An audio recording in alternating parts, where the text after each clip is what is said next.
Hey guys, it's Luke from Mixit Made Simple, and today I'm going to show you a quick example of why you should probably start reading the manuals of the plugins that you purchase, and possibly even go back to the plugins that you already have purchased and read their manuals as well. All right, let's get to it. Okay, so when I was a kid, I would get a new video game, and the games I would get, they'd usually come with a little physical manual. And I don't know about you, but I would never read that manual. I would just take the game, pop it into the, when I was a kid, it was Nintendo 64, something like that, or the PlayStation, pop it in there, and then just play it and figure it out.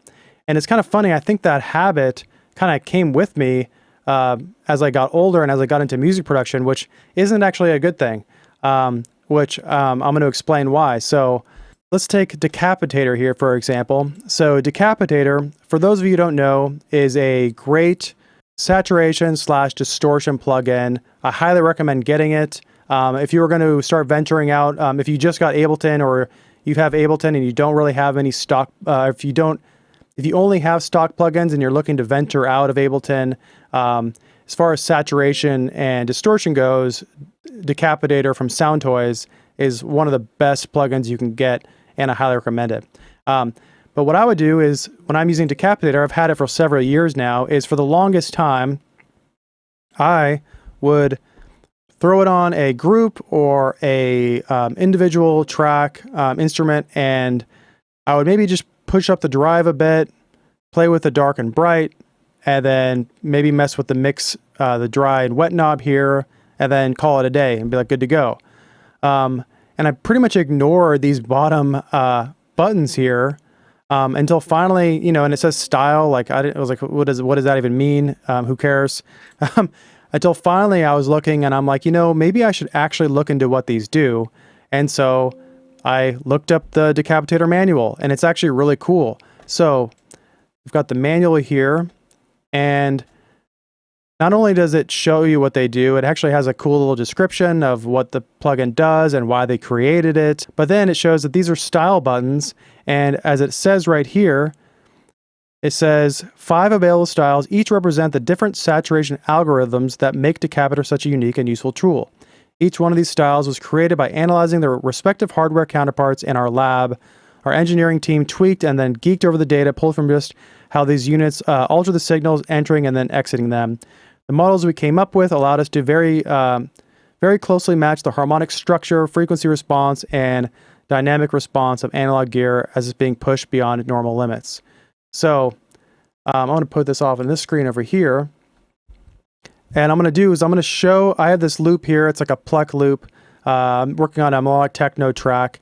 And I have this cool loop, which is, a lot of times if you get a loop off Splice, it's going to be kind of mixed already, but I knew that I wanted to have some saturation to this loop, and so I brought in Decapitator, and let's go ahead, I'm going to go ahead and play it without Decapitator on, and then I'll turn it on. You can hear what it does just using the A style, so let's go ahead and play it.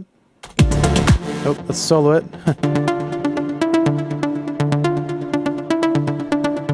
Now let's turn it on.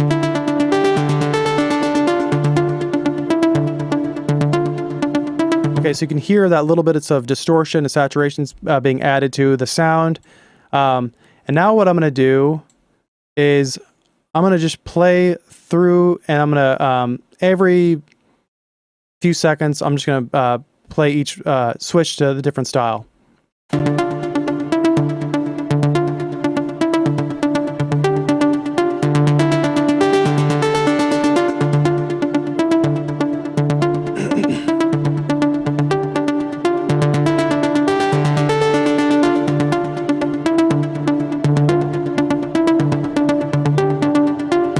Okay, so you can see when we got to the P style, it actually is distorting a bit too much for what I want.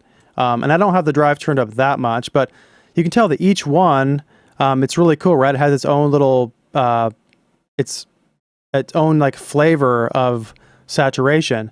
And you can get, and if you read about it, it actually does what it says it's going to do. So, like I'm going to take the, let's see, E, for example. So it's modeled after the Chandler EMI TG channel The sound of the TG channel is a beefy low end coupled with a smooth but airy top end sheen. With that being said, let's put on E and let's turn the decapitator off and then turn it on again and see if it gives us that kind of sound. Let's go.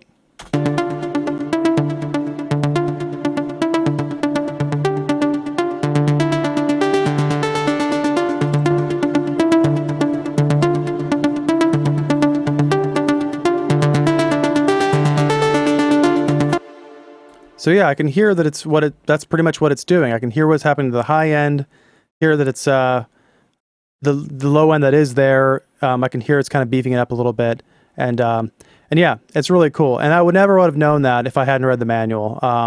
So just wanted to point that out there. Start reading the manual of plugins you get. Go back to the ones you've already purchased. Read the manual, and you know. Obviously, YouTube tutorials are great too, but I think that you can really go in depth when you, if you just read the actual manual that comes with it. And, you know, you can read it, take notes. And, you know, I think if you're able to actually explain what a plugin does, that's one way you can really internalize all of the mixing concepts, things like a compression, especially. Study it, be able to define it in your own words, and it's really going to help you when it comes to producing and mixing. So I hope that helps. And anyways, if you like the video, like and subscribe. And I've got a free ebook I'm giving away in my description below. So go ahead and click that, get my ebook, and I will have a course that's coming out in the future. So if you get the ebook, go on my email list and I'll let you know when that comes out. So yeah, thanks and have a good one.